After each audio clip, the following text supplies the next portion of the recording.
ونستعينه ونستغفره ونعوذ بالله من شرور أنفسنا ومن سيئات أعمالنا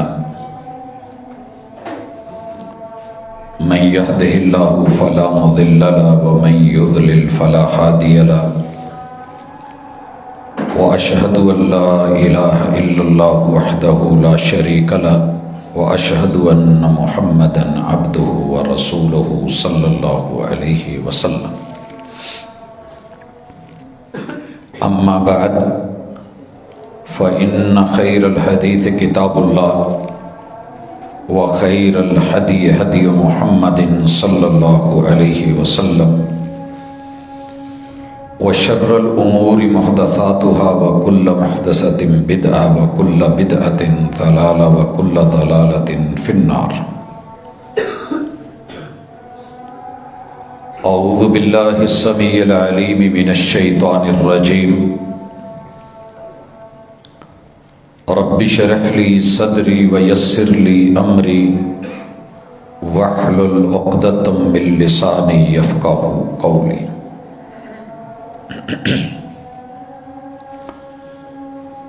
حاضرین مجلس، احباب گرامی، سامعین و سامعات،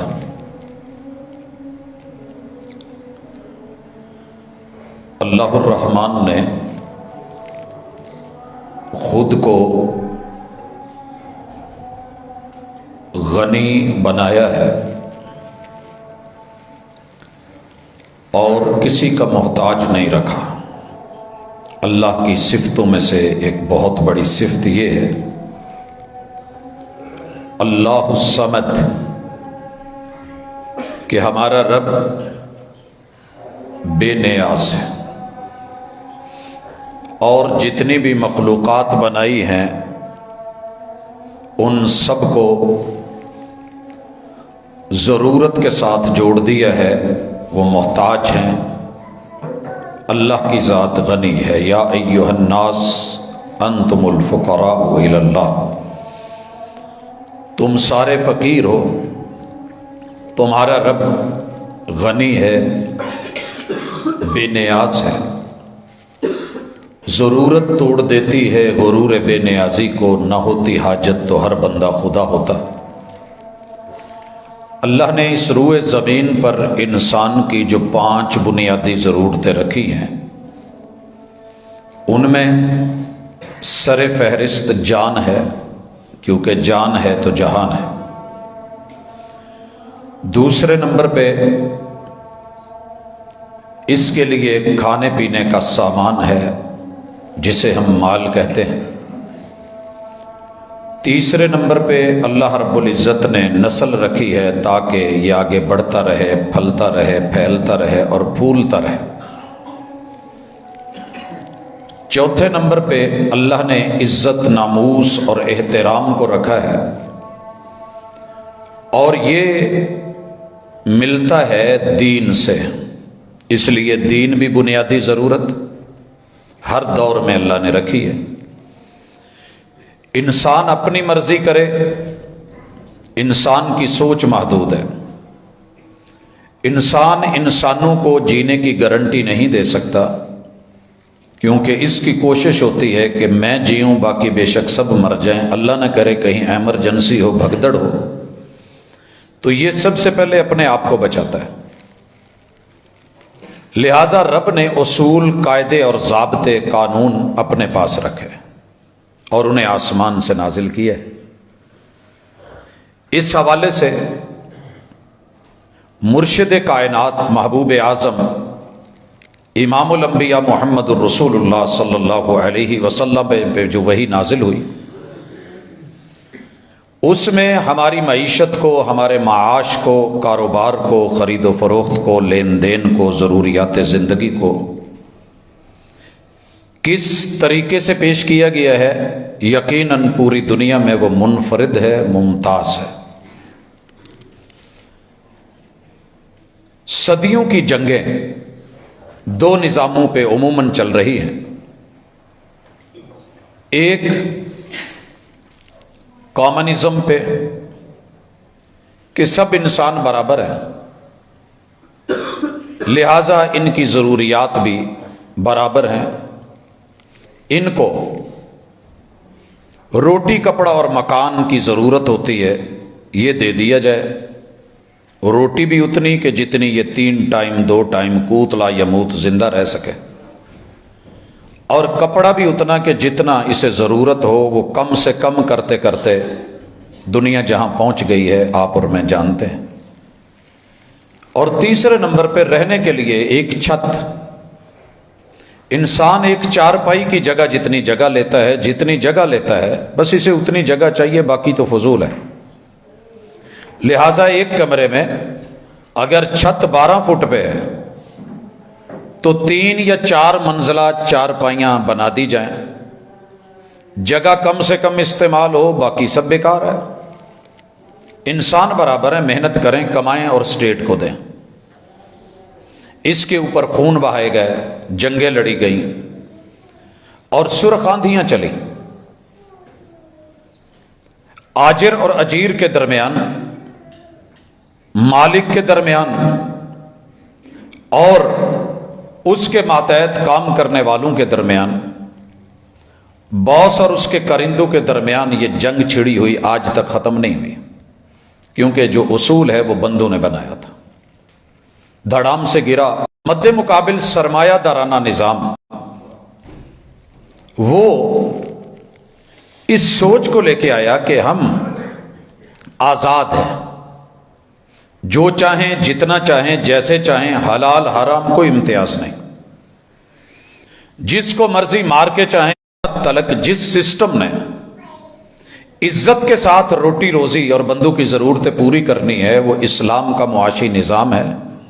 یہ الگ بات ہے کہ دنیا اس کو لینے کو ماننے کو تیار نہیں ہے، لیکن تاریخ نے دیکھا ہے کہ جب جب جہاں جہاں اس سسٹم کو اپنایا گیا، وہ خلافت راشدہ ہو یا عمر ابن عبدالعزیز رحمت اللہ علیہ کا دور ہو، فراوانی، بہار، خوشی، آسانی، رحمت اور کرم اس قدر ہے کہ دینے والے موجود ہیں، لینے والا افریقہ کے جنگلوں میں بھی کوئی نہیں مان رہا.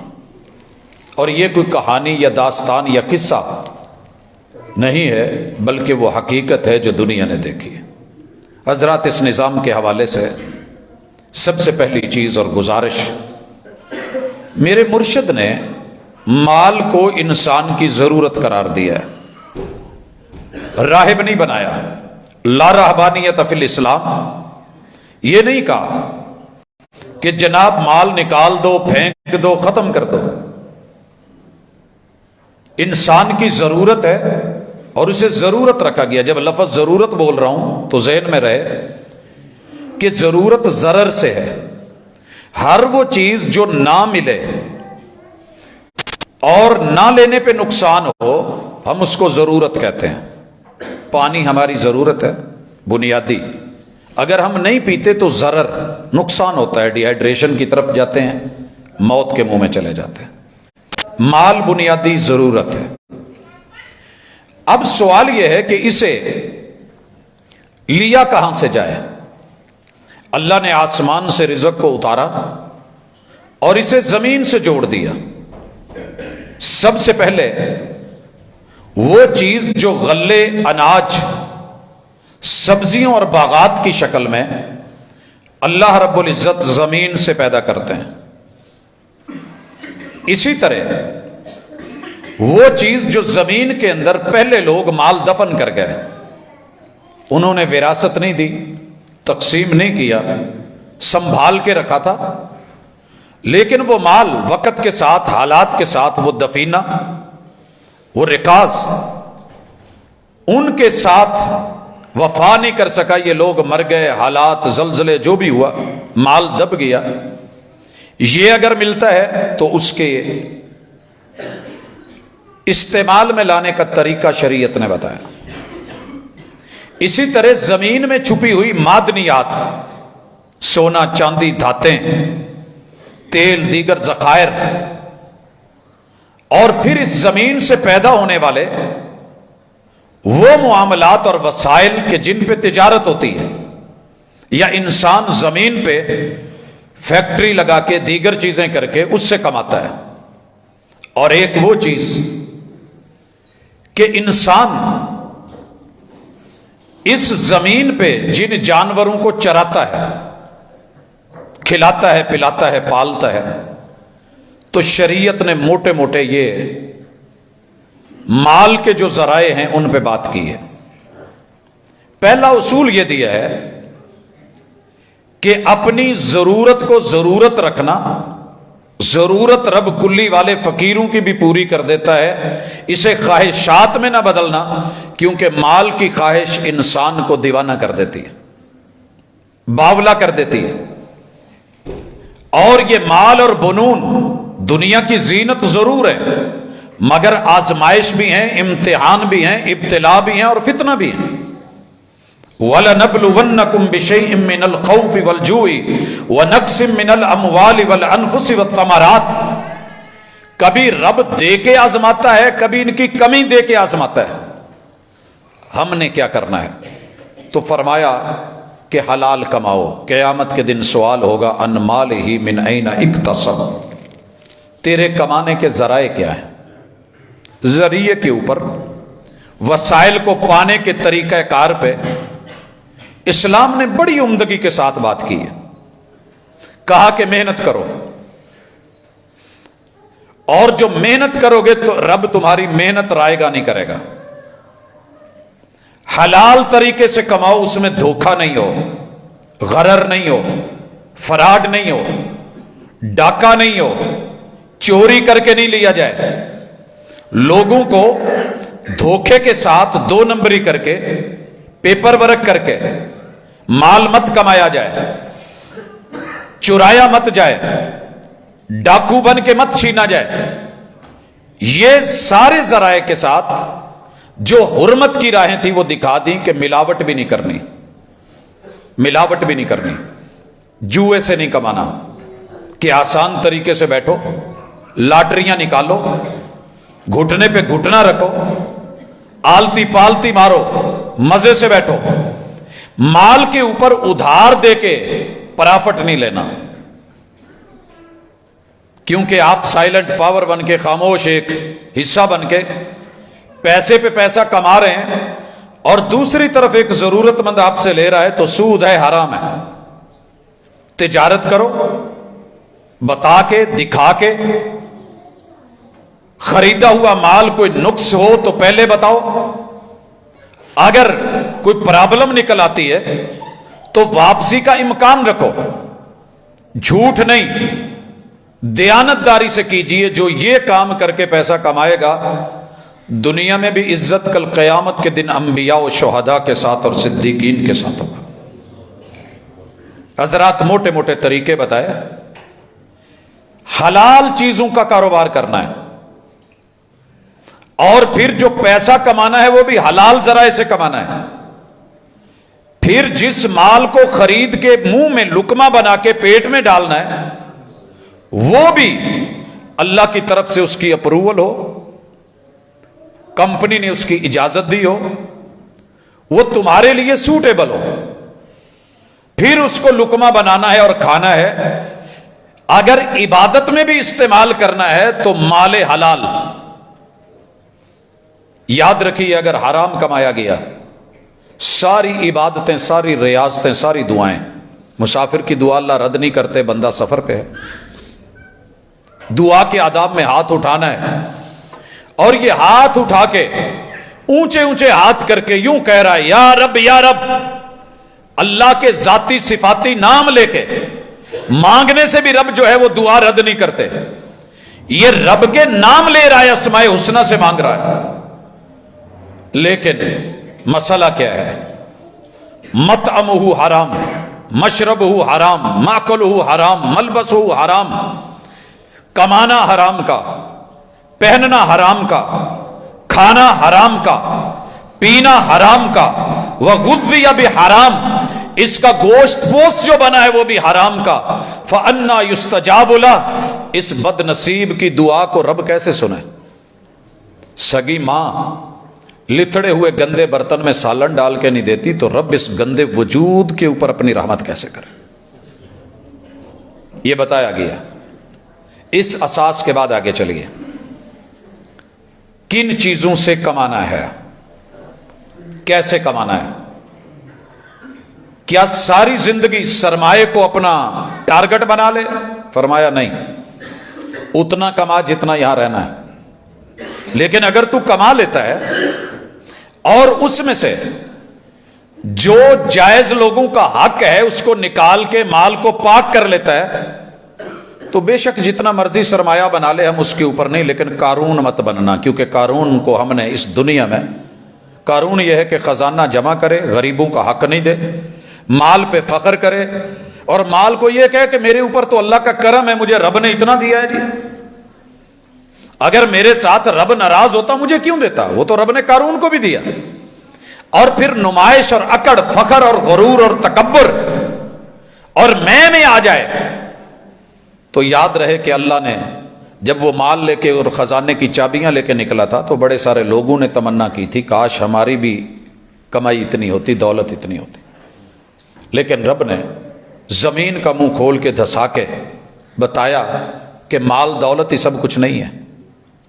آئیے پہلا نقطہ سمجھیے کہ مال ضرورت ہے، خواہش نہیں بننی چاہیے، مال حلال ہونا چاہیے اور پاکیزہ ہونا چاہیے۔ کلو حلالا طیبا، میں نے حلال کمایا ہے، لیکن اگر 100 میں سے میں نے وہ ریشو نہیں نکالی اور غریب تک وہ حق نہیں پہنچایا، بھلے میں نے مسجد کی صفیں کیوں نہیں بنائی، بھلے میں نے حلال کما کے کیوں نہیں لیا، اب اس 100 میں اگر 2.5 روپے غریب کے ہیں تو یہ پورے کا پورا نوٹ میرے لیے حرام ہے جب تک کہ میں اس کا حق نہیں نکال لیتا۔ حضرات اس حوالے سے پہلے کمائی پہ آئیے، کمانا کیسے ہے؟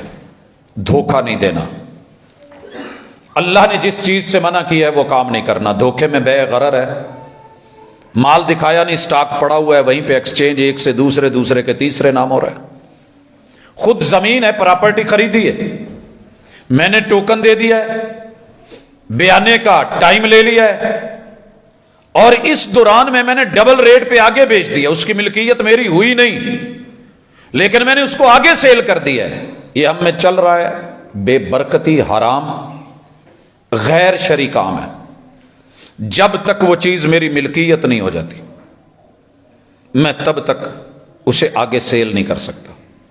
سٹاک ہے، جب تک میں اس کو اپنے کنٹرول میں نہیں لے لیتا اس کو میں آگے دوسرے ہاتھ میں نہیں بیچ سکتا۔ ہماری لاکھ مجبوریاں ہوں، شریعت آپ کی مجبوریوں کے ساتھ سوسائٹی کو بھی دیکھتی ہے، دھوکے کو دیکھتی ہے، کل کو کیا ہوگا بن دیکھے آن لائن چل رہا ہے، دکھایا کچھ جا رہا ہے، پیش کچھ کیا جا رہا ہے، دھوکہ ہے، فراڈ ہے، 2 نمبری ہے۔ ملٹی نیشنل کمپنیاں اپنے مال کو لوگوں سے مشہوری کروا کے، افراد بنا کے، ان سے سیکیورٹی لے کے سیٹ اپ چلا رہی ہیں، دھوکہ ہے، فراڈ ہے، مال بٹورا نکل گئے، کسی کو ملا کسی کو نہیں ملا۔ اس نوعیت کے جتنے بھی کام ہوں گے، بانڈز ہیں، لاٹریاں ہیں، ایزی وے جو ڈھونڈے ہوئے ہیں، جوا ہے، حرام ہے۔ محنت کیجئے، تجارت کیجئے، مال بنائیے، جانور پالیے، چرائیے، دفینہ ملتا ہے، رب کا شکر ہے۔ آپ کو حلال ذرائع سے چلنا ہے تو سب سے پہلے آئیے، میں حلال کمانے کے لیے میں نے کھیتوں کو پانی دینا تھا، میں کنواں کھود رہا تھا، کنواں کھودتے ہوئے مجھے نیچے سے دیگ مل گئی، دیگ میں سونے یا چاندی کی اشرفیاں ہیں، کوئی پرانے زمانے کے سکے، جینون دھات ہے۔ اب میں اس کو کیا کروں؟ حکومت نے اگر قانون بنایا ہے کہ خزینہ اور دفینہ حکومت کا ہوگا تو یہ حکومت ذمہ دار ہے۔ محمد رسول صلی اللہ علیہ وسلم نے کہا اگر کسی کو یہ مال مل جاتا ہے تو یہ مال آپ کے لیے اللہ کی طرف سے رحمت اور کرم اور عطا ہے، لیکن اس میں سے آپ نے 20واں حصہ نکال دینا ہے، 120%۔ مثلا اگر 100 روپے ہیں تو ہر 100 کے بعد آپ نے 20 روپے دے دینے ہیں، یہ آپ کے لیے حلال ہے۔ یہ آپ کے لیے حلال ہے۔ اسی طرح اگر مال آپ نے اللہ کی زمین پہ کھیتی باڑی کری ہے اور زراعت سے وابستہ ہوئے ہیں تو پھر آپ کے لیے یہاں جو آپشن ہے وہ نوٹ کر لیں۔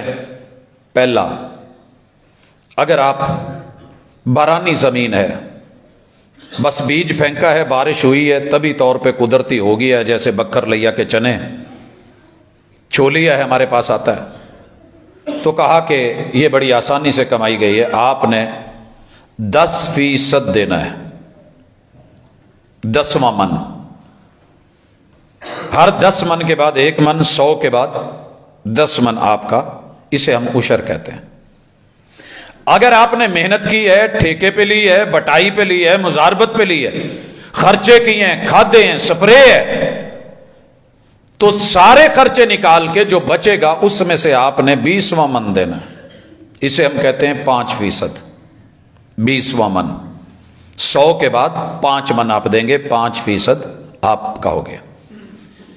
اگر کام اگلا ہے کہ آپ کاروبار کر رہے ہیں، پروڈکشن پہ ہیں، کماتے ہیں، خریدتے ہیں، لیتے ہیں، دیتے ہیں، ملکوں کے سفر، شہروں کے سفر، دیگر معاملات، راستے میں چیزوں کے ضائع ہونے کا ڈر، حادثے کا ڈر، چوری کا ڈر، لٹیروں کا ڈر، تو پھر کہا ہے کہ ہم 100 کے پیچھے صرف 2.5% لیں گے، اپنے خرچ اخراجات نکال کے آپ نے اس میں سے 2.5% دینا ہے۔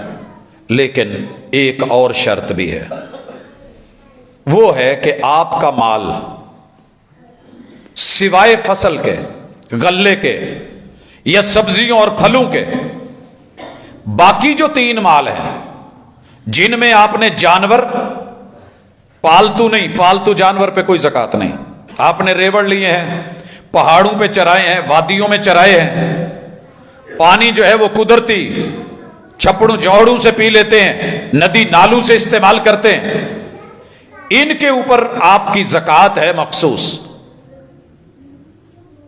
لیکن جب سال گزرے اور نصاب پورا ہو، میں آ رہا ہوں اس طرف کہ جانوروں کا سال اور نصاب کیا ہے۔ اگر آپ نے تجارت کی ہے تو تب بھی سال گزرنا ضروری ہے اور مال کا ایک لمٹ تک پہنچنا ضروری ہے، پھر زکوٰۃ ہوگی، وگرنہ زکوٰۃ نہیں ہے۔ تیسری چیز، آپ نے غلے کی شکل میں اگر کچھ فصل کاٹی ہے تو اس کا سال ویٹ نہیں کیا جائے گا۔ وَآتُوا حَقَّهُ يَوْمَ حَصَادِهِ، جس دن کٹائی ہوگی، فصل اٹھائی جانے لگے گی، وہیں پہ اٹھانے سے پہلے، گھر لانے سے پہلے، مارکیٹ بھیجنے سے پہلے اس کا حق الگ کر کے اللہ اور اس کے رسول صلی اللہ علیہ وسلم جو بھی مقرر ہے وہ آپ دے دیں گے۔ معدنیات ہیں، سونا چاندی ہے، یہ ساری چیزوں کے اوپر اگر آپ نے یہ اس کا حق نکال دیا ہے۔ مال ایک ہے کہ آپ جنگ لڑے ہیں، مال غنیمت ہے، مال فے ہے، اس کا جو خمس ہے اللہ اور اس کے رسول کے لیے ہے، باقی بیت المال، مجاہدین، دیگر مصارف زکوٰۃ کن کن کے ان پہ ہم انشاءاللہ بات کریں گے۔ لیکن معاشی نظام میں انسانوں کی معیشت کو برابر رکھنے کے لیے اللہ نے پہلا اصول بنایا کہ ہم ہر بندے کو اپنی مرضی سے ایک مخصوص مقدار میں دیتے ہیں، اگر سب کو برابر دے دیتے تو دنیا کا سسٹم نہ چلتا۔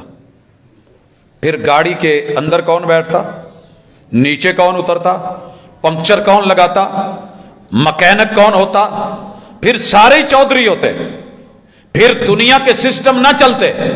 ہم نے ضرورتیں رکھ دی ہیں۔ امیر کی ضرورت یہ ہے کہ وہ غریب کا محتاج ہے، غریب کی ضرورت یہ ہے کہ وہ امیر کا محتاج ہے۔ لیکن ہمارا نظام معیشت یہ ہے کہ ہم کاروبار بڑوں سے کروا کے، پیسہ بڑوں کو دے کے، ان کے پیسوں کے اندر غریب کی ضرورتوں کو رکھ کے ہم بات چلاتے ہیں۔ اب ہیں غریب کس نوعیت کے؟ غریب 2 طرح کے ہوتے ہیں۔ ایک وہ ہیں کہ جو غریب ہیں مگر کما نہیں سکتے، بچے ہیں، پگلے ہیں، بوڑھے ہیں، ان کو آپ کوئی کام کروا بھی دیں تو یہ کام نہیں کر پائیں گے، بالکل بیمار ہے، مریض ہے، کچھ کرنے کے قابل نہیں،